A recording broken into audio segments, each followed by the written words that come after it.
Friends, welcome everyone to the lecture series of acid-base balance and pH. Myself, Dr. Hasit Lad, Associate Professor, Department of Biochemistry, SMEMER, Surat. In this lecture series, we will be learning about what are the basics of acid, base and buffer. What is the importance of maintenance of acid-base balance in our body, and which are the various disorders due to disturbance in maintenance of acid and base balance inside our body. So first and foremost, why we are learning this topic? What is the biomedical importance of acid, base and pH balance? So,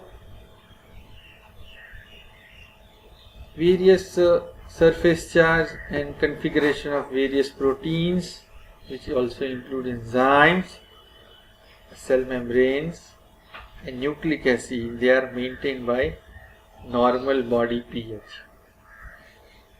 So, in the normal body pH, when there is a disturbance, it will alter the surface charge and configurations of various proteins, especially enzymes. Also, cell membranes and nucleic acid will be affected. Intracellularly, we know that proton gradient, H-ion gradient, is very much important for oxidative phosphorylation and energy generation in the mitochondria. And if there is any disturbance in acid-base balance, it leads to pathological states. Either it may be acidosis or alkalosis. That we'll learn later on. So, this is why we are learning about acid-base and pH balance. So, before going into the details of this acid-base balance maintenance, we'll go through certain basics of chemistry. So you all might be knowing that what are acids? Acids are proton donors, whereas bases are proton acceptors. We'll see the example. For acid Ha, it quickly dissociates into H ion and A-1, that is conjugate base. So, for example, hydrochloric acid, it dissociates into H ion and chloride minus ion. So, likewise, carbonic acid, we have another acid, H2CO3, carbonic acid, which dissociates into H ion and HCO3 minus 1 ion. So here in both the instances, hydrochloric acid and carbonic acid, they are donating protons. Okay. On the other hand, if you see the example of base, it is taking up the protons, right? So B minus is accepting protons and getting converted into BH. So example is ammonia accepting protons getting converted into ammonium ions, whereas bicarbonate ion accepting the proton one getting converted into carbonic acid. Okay, so this is the basics, what are acid and what are base. Now you should also know what are strong acid and bases. Strong acid and bases are the ones which dissociate or ionize, both are same, completely, whereas weak ones, they dissociate or ionize partially. For example, above, if you see the difference between hydrochloric acid and carbonic acid, here hydrochloric acid is completely dissociating H ions. Whereas carbonic acid, there is a incomplete dissociation of H ion. It is still will be still further. HCO3 will be broken down to H plus 1 and CO3 minus 1. Okay. So HCl is an example of strong acid because it completely dissociates or ionizes, whereas bicarbonate is weak acid because it incompletely ionizes or dissociates.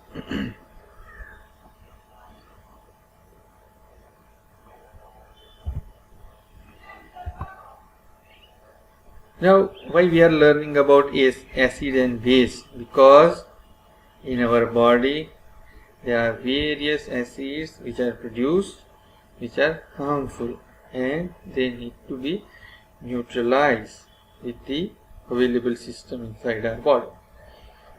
So which are these acids which are produced inside our body? It can be either volatile acid, which is leaves the body via respiratory system.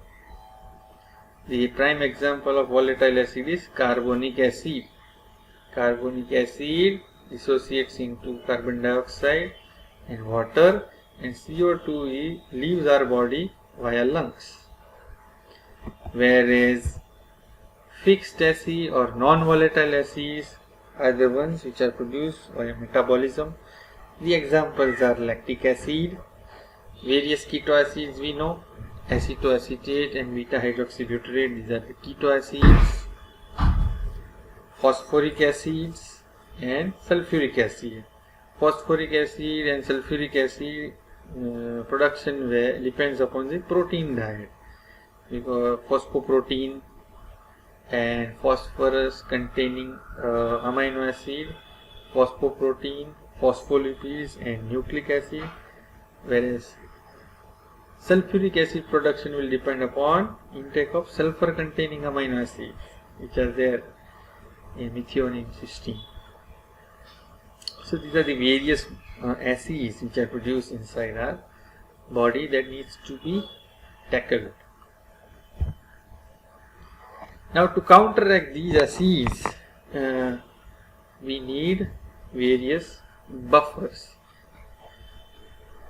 Now what are buffers? First you should know what are buffers. So buffers is any solution which can resist the change in pH upon addition of acid or alkali. So buffer has a solution which prevents abrupt rise or fall in pH of a medium when it is available in the medium.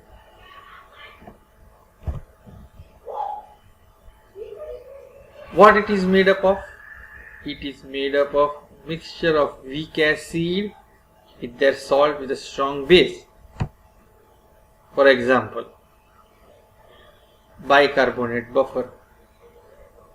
Mixture of weak acid, so here weak acid is carbonic acid and its salt with strong base.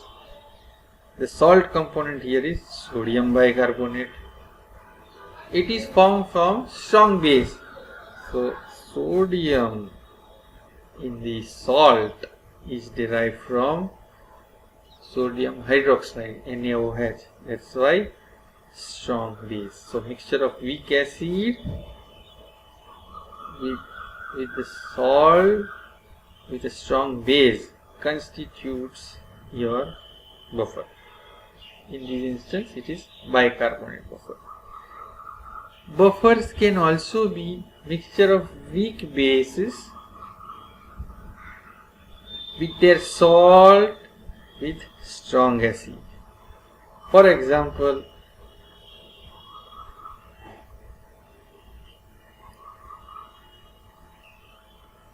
weak base, the buffer for example is phosphate buffer, disodium hydrogen phosphate and sodium dihydrogen phosphate. Okay.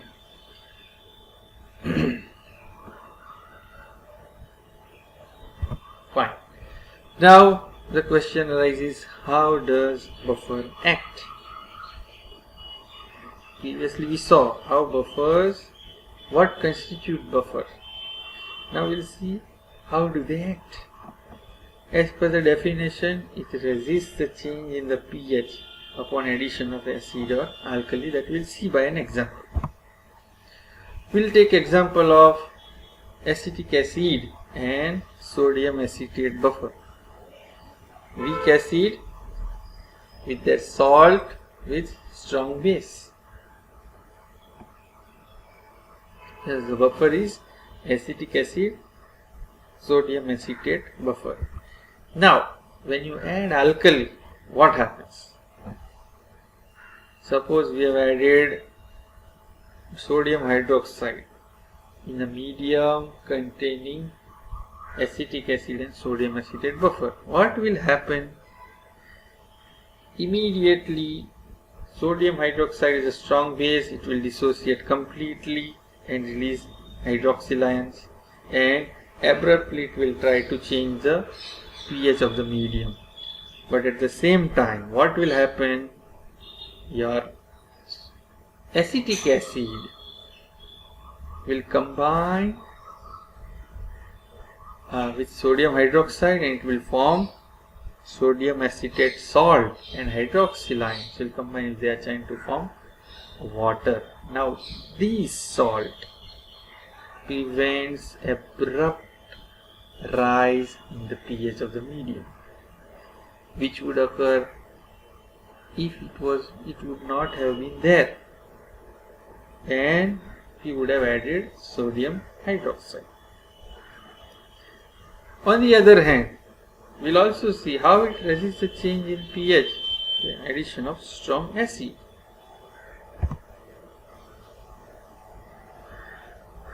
The other component of the buffer was sodium acetate.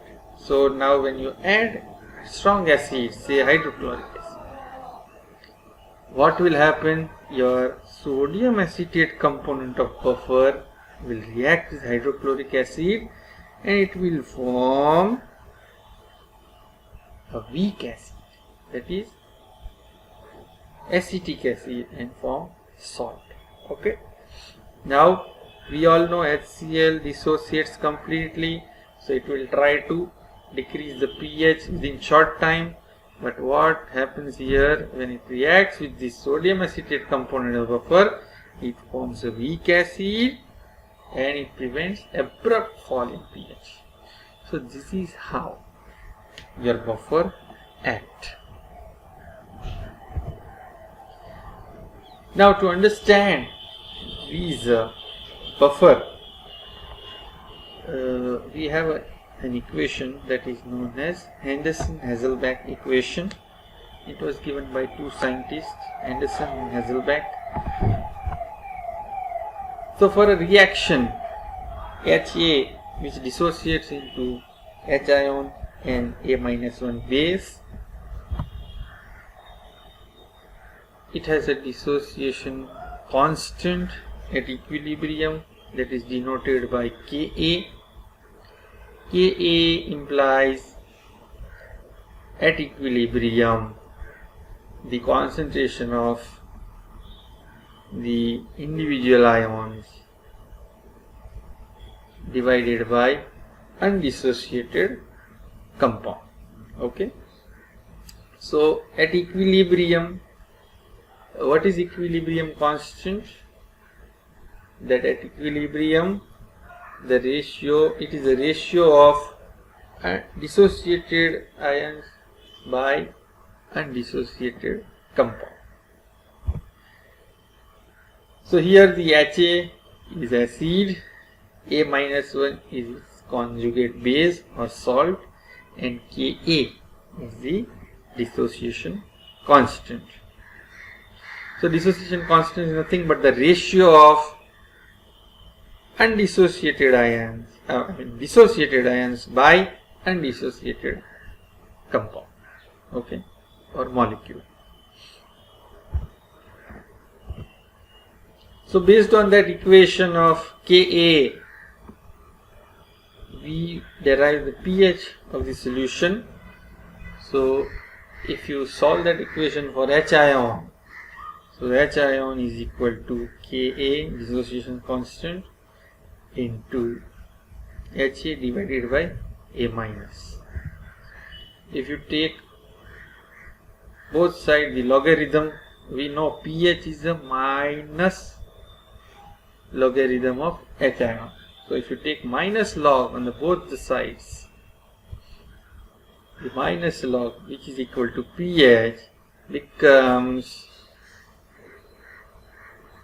you also take minus log of Ka, which becomes pKa, and you take minus log of Ha by A minus.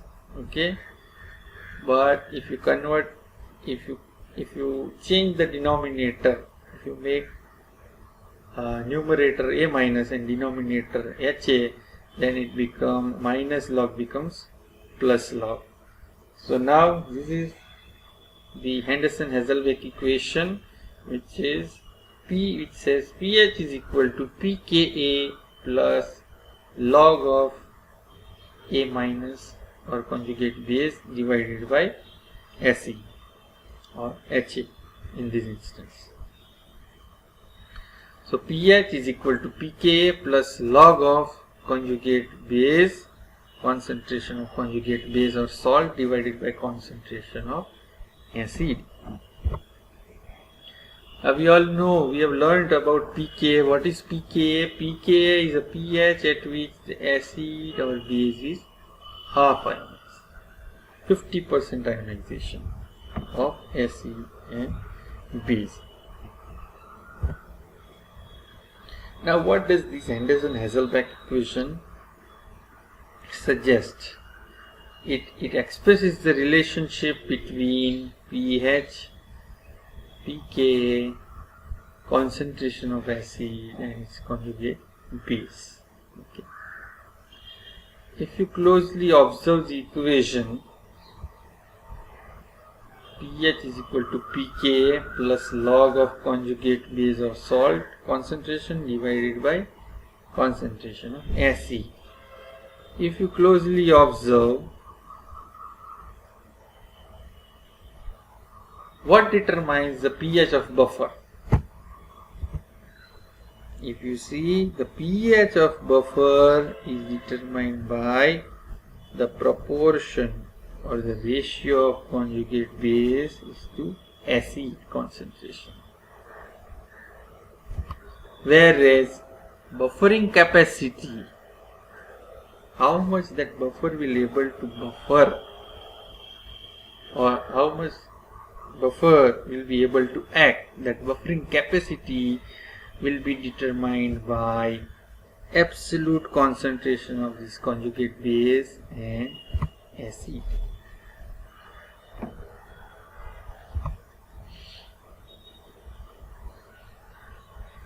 Buffering capacity, maximum buffering capacity exists when the molar concentration of acid and its conjugate base or salt is equal.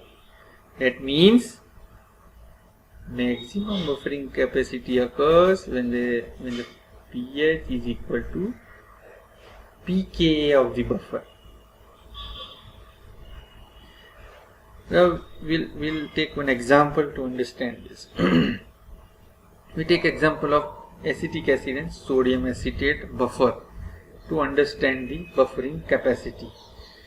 Maximum buffering capacity is observed here when the pH of the buffer is around, or pH of the medium is around pKa of acetic acid sodium acetate buffer, that is 4.76. Now at this point, what happens is the concentration of this acid, acetic acid, and its conjugate base sodium acetate are equal. Now from this point, it can equally neutralize acid. When you add acid, what will happen? it will try to buffer. Your base component will act, and it will try to buffer the change in the pH. And if you add base, your acid component, which is available maximally, will resist the change in the pH. So now you must have known that at pK, the pH of the medium or buffer, when it is equal to pK of the buffer, where we have maximum quantity of acid and its conjugate base which are available for buffering. As you raise the pH,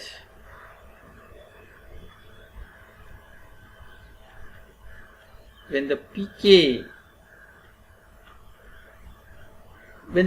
of the medium is not equal to pK. In this example, if you raise the pH, if the pH is more than pK, what will happen?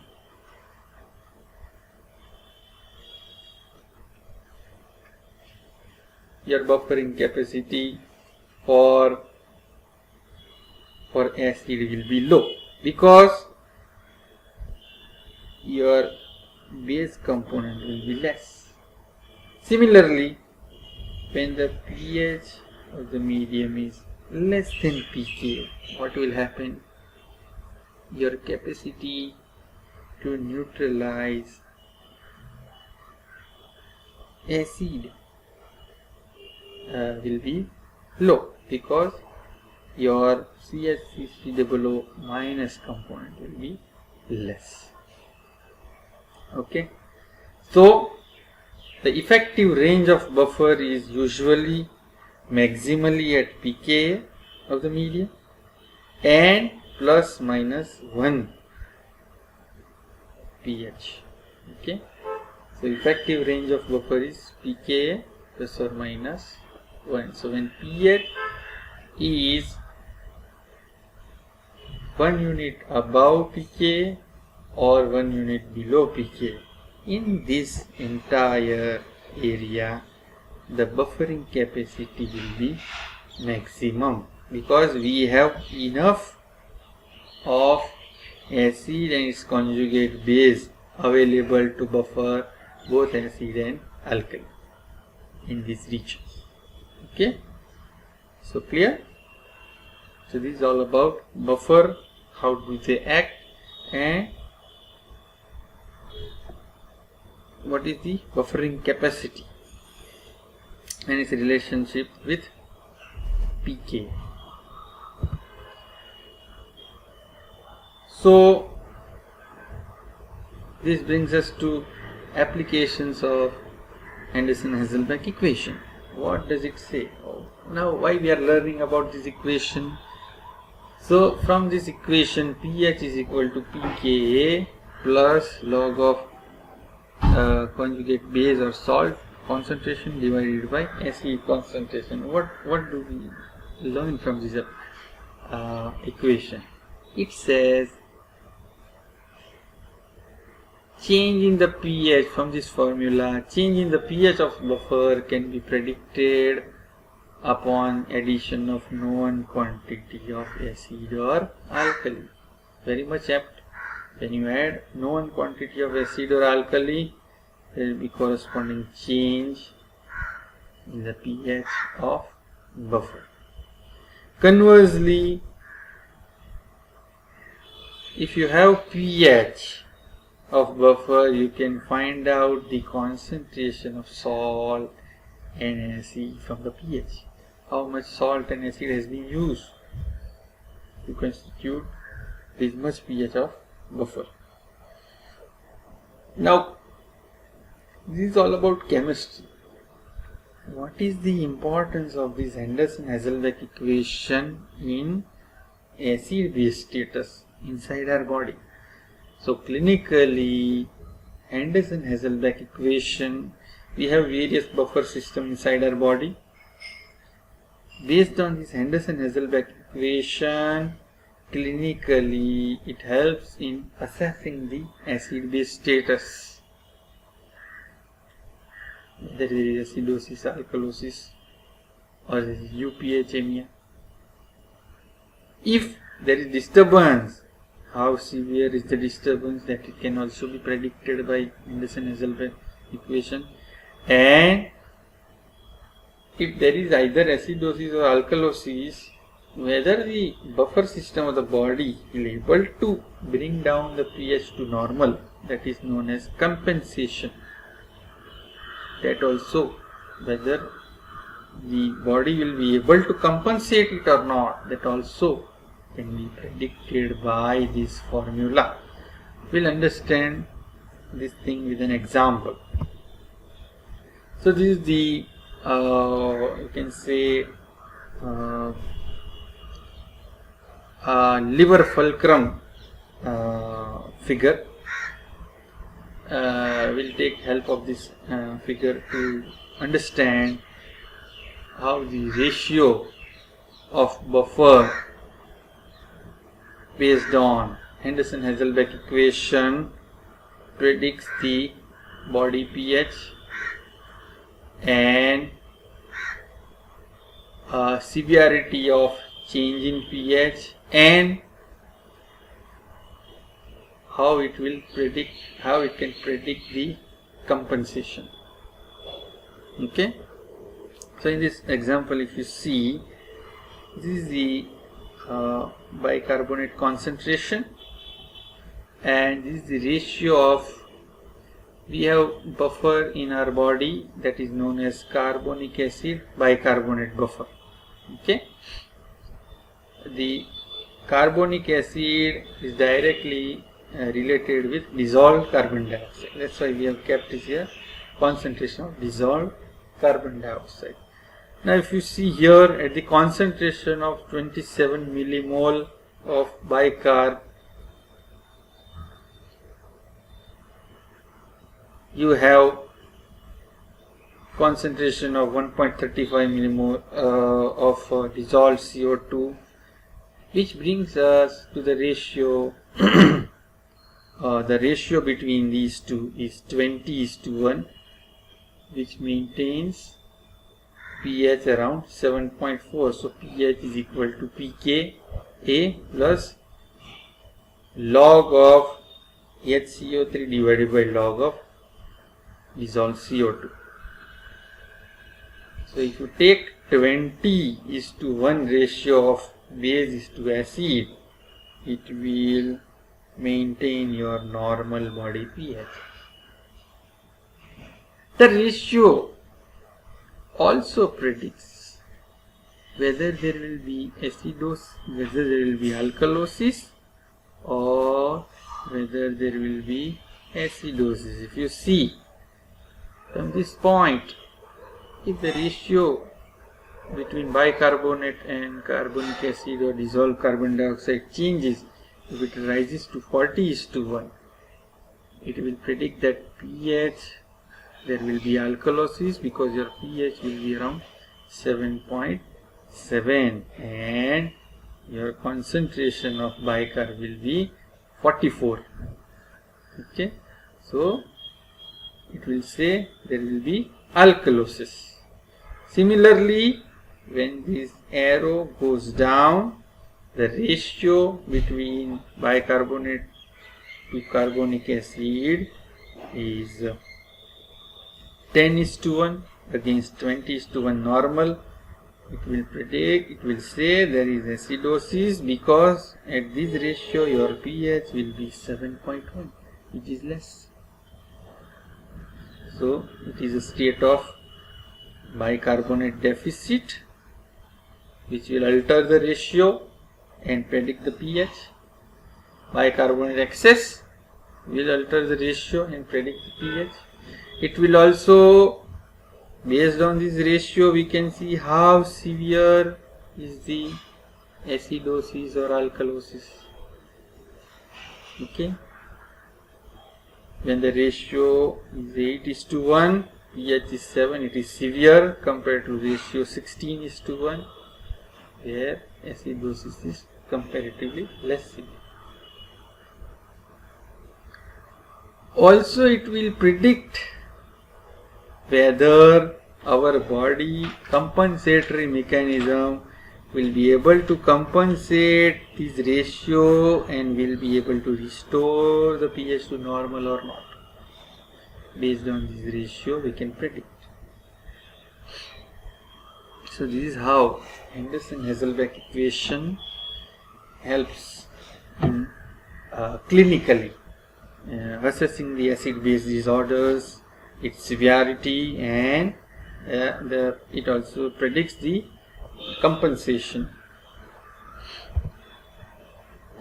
So after going through all this acid, base, buffers and Henderson-Hasselbalch equation, buffer capacity, now we'll move on to acid-base balance.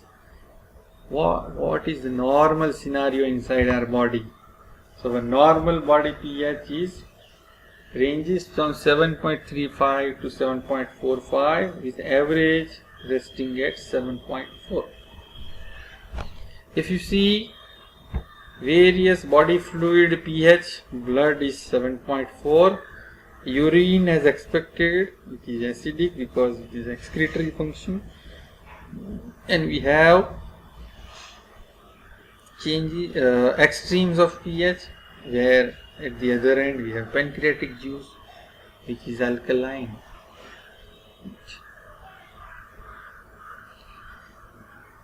Gastric juice having pH of 1, HCl, right?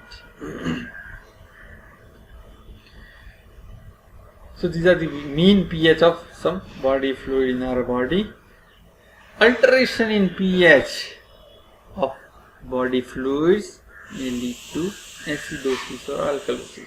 We all know that pH is a what is the relationship between H ion and pH? The pH is a negative logarithm of H ion. So the concentration of when hydrogen ion rises, your pH will decrease, and it is will predict the acidosis. When the concentration of H ion decreases, your pH will rise and it will say it is alkalosis. So, what are the various mechanisms by which our body regulates pH of its body fluids? So, we have 3-tier interrelated system for pH regulation inside our body, constituted by buffers of body fluid, that is the first line of defense out of 3. Second is respiratory system, which is second line of defense against the change in the pH. And the third is the renal system, which is protects against pH disturbances. So we'll go through each system in detail to understand how our body regulates the changes in the pH. Today we'll cover only buffer of body fluid. How buffer of our body fluid regulates the pH, since we have talked about buffer and Henderson-Hasselbalch equation.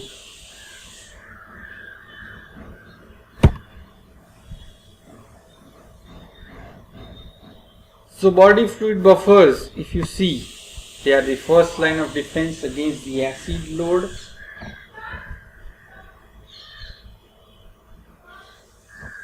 So there are total various buffer system present inside our body. The extracellular ones, where predominant buffer is bicarbonate buffer. Intracellular fluid, where the phosphate buffer is the predominant buffer, whereas within the RBC we have hemoglobin, which acts as a buffer, so hemoglobin buffer. Also various buffers which contribute are plasma protein, that is albumin, and intracellular proteins, in addition to your regular or predominant buffers like bicarbonate, phosphate, and hemoglobin buffers. Okay. So first we'll see bicarbonate buffer. Now it is a principal extracellular buffer made up of sodium bicarbonate and carbonic acid. It is termed as bicarbonate buffer. It is subjected to regulation by kidney, the base part, the HCO3 The base part, the HCO3 portion, is regulated by kidney, whereas the acid part is regulated by lungs. So it is subjected to regulation by kidney and lungs. Okay. The ratio alteration are brought about by kidney and lungs. The acid component is generated from the dissolved carbon dioxide present inside our body. Okay. Now this dissolved CO2 reacts with the water in presence of the enzyme carbonic anhydrase to form carbonic acid, and this carbonic acid ultimately breaks down into H ion and bicarbonate ion. So these are the individual components of bicarbonate buffer.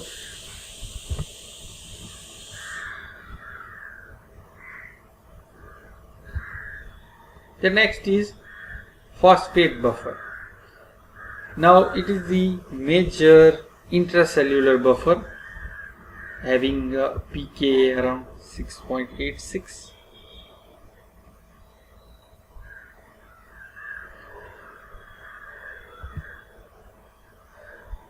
The phosphate buffer, you can see the phosphoric acid is broken down into H ion and dihydrogen phosphate. Again, dihydrogen phosphate breaks down into H ion and hydrogen phosphate, and again that breaks down partially, completely into H ion and phosphorate ion. So if you see, this phosphate buffer is effective on wide ranges. It acts from 1.9 to 12.4 because it has a different ionic groups, right?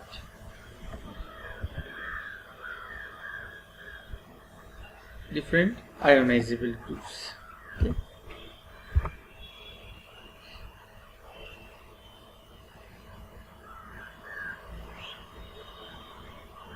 Now previously we saw about the bicarbonate carbonic acid buffer.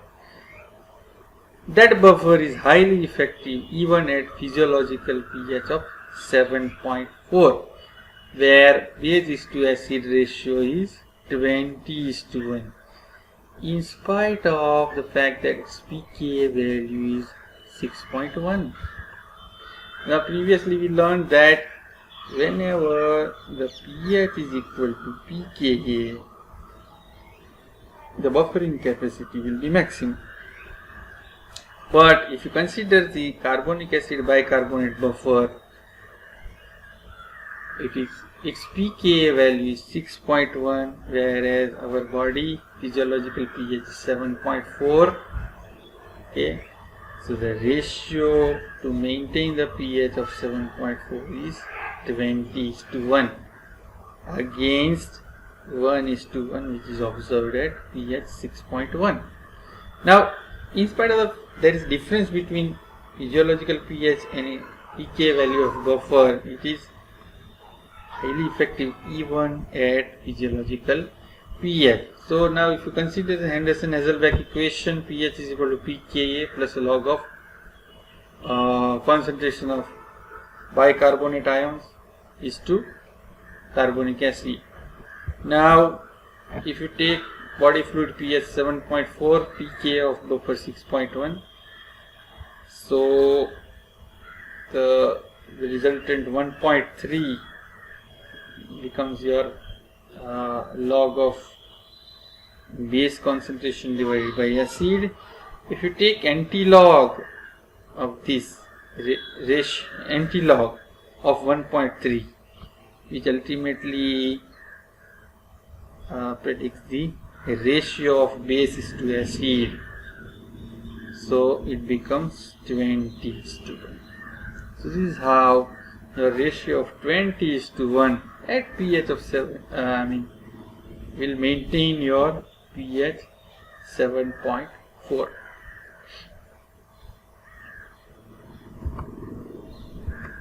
Similarly, your phosphate buffer, there were 3 ionizable groups and it was effective over a wide range of pH, but of our interest it is the disodium hydrogen phosphate, and sodium dihydrogen phosphate is the most effective buffer at physiological pH because its pK value is nearer to physiological pH. Its pK value is 6.8. So if you put the pH and pK value in the Henderson-Hasselbalch equation, so 7.4 is equal to 6.8 is equal to plus log of base to acid. So if you take anti-log of 1.6, your ratio of base to acid becomes 4:1. So it is the ratio of base to acid 4/1 which ensures your normal physiological pH. Okay. Now in both of these buffers, the ratios of bases are higher, and with this high ratio they are able to maintain normal body pH, because what happens inside our body, acids generated are more compared to alkali. So it kind of suggests the alkali reserve present inside our body, the ratio of bases to acid which are high at physiological pH. So this is all about your blood buffer system. The second one, second buffer in the body was protein buffer that we discussed, intracellular, extracellular and within RBC. So out of protein buffer system, we know two most important proteins.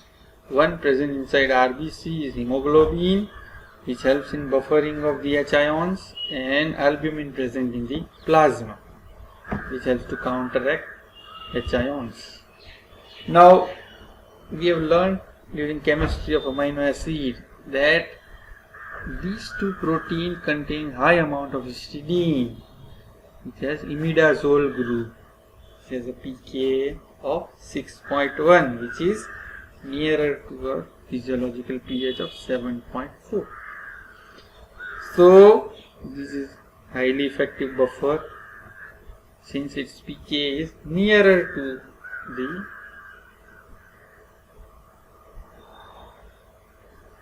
pH of normal physiological pH. Then we have various cellular buffer which are present inside the cell. This was all about extracellular, carbonic acid, bicarbonate, phosphate buffer, and your again plasma protein albumin and hemoglobin inside RBCs, that is intravascular. Now we have also various cellular buffer which are present inside the cell, that are extravascular and intracellular. Okay. So these cellular buffers, they are vital for an enzyme functioning. Even if, when there is a minor changes in the pH, that also alter the charges of enzyme protein. Also, it affects the actin myosin structure and affects the contractility of these structures, affecting skeletal muscle contraction, and also pH alteration alters the electric property of various excitable tissues like neuromuscular junction. So, cellular buffers are of prime importance to maintain all these activities. So, major tissues where cellular buffer utilize are skeletal muscle and bones. What does they do? They take H ion inside and exchange it with either potassium or sodium. Usually it is potassium because intracellular potassium is high. So H ion comes inside the cell, K plus 1 goes outside. And ultimately the H ions are buffered by phosphate buffer which is present inside the cell and various cellular proteins which contain buffer groups. Bones additionally exert its buffering action with the help of hydroxyapatite molecules, that is calcium, sodium and bicarbonate ions. Okay. That's why if you see these are all the molecules which help in buffering the H ion. So if you see in chronic acidosis where calcium is trying to buffer hydrogen ion, in chronic acidosis if you note there will be osteoporosis or loss of calcium or loss of bone density, because calcium would have been, instead of getting deposited in the bone, it will be utilized in buffering H ions. So these are the various cellular buffer which exerts the activity. Now we saw various buffer systems present inside our body, mainly carbonic acid bicarbonate buffer, phosphate buffer, intravascular hemoglobin and plasma protein albumin buffer, and intracellular your predominant phosphate buffer. So out of all these, if you see the relative buffer capacity amongst, if you compare, so what happens is, out of total body buffering capacity, your intracellular buffering constitute 58% against extracellular buffering constituting 42%. And extracellular means extracellular fluid and intravascular. So out of buffer present extracellularly, the 40% of buffering capacity is exerted by carbonic acid bicarbonate buffer. So it is a prime extracellular buffer, you can see, apart from phosphate and protein buffer, whereas intracellular mainly inside RBCs and tissue cells, these are the buffer which exert their action. So this is a comparison of relative buffer capacity. So 58 intracellular, 42 extracellular. Now these buffers, they can act immediately or quickly, but they cannot act permanently. If there is a change in the pH of the body, immediately buffer will come into picture and they will neutralize and try to restore pH. But once their ratios are altered so much, acid is to base ratios are altered so much, when their reserves are exhausted, then there is a problem. So to counteract that problem, they require or they take the help of a renal system and respiratory system for elimination of various acids and bases. That will follow in the subsequent lecture. So if you quickly summarize today's lecture, what we learned today is what is the biomedical importance of maintaining acid-base balance inside our, why we are learning about this topic. Then we went through the certain basics of chemistry, what are acid, what are bases, what is strong acid, what is strong base, and what is pH, what is the role of Henderson-Hasselbalch equation, and what are buffer, what constitutes buffer, how do buffer act. They provide acid and base, so when you add acid or alkali into the medium, they try to neutralize them. And then we learnt about Henderson-Hasselbalch equation, which express the relationship between pH, pK, and the ratio of acids to base. So how Henderson-Hasselbalch equation helps in assessing the acid-base status of our body. How does it predict the severity of the acid-base disorder, and how does it predict the degree of compensation, that we also learned. Then we went through the various mechanisms which regulate pH inside our body when there is disturbance. We had three systems: body buffer system, respiratory mechanism, and third one is three-tier system. The third one was renal system. Out of that, we